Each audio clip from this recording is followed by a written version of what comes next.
In this video, I'm going to show you how you can easily move a tab to a tab group in Safari web browser on an iPhone or iPad. Be sure to watch the video to the very end so you don't make any mistakes. Let's get started, and first off, open up Safari web browser and then head over to some web page.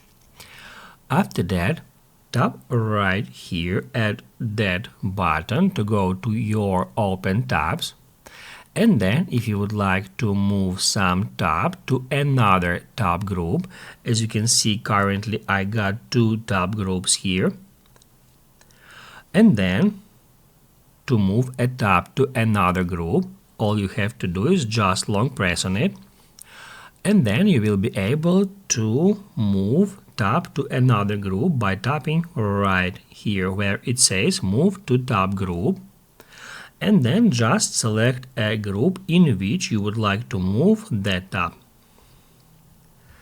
As you can see, now the tab has been successfully moved to that group. Here it is. That's how you can easily move a tab to a tab group in Safari web browser. If this video was helpful for you, don't forget to hit the like button.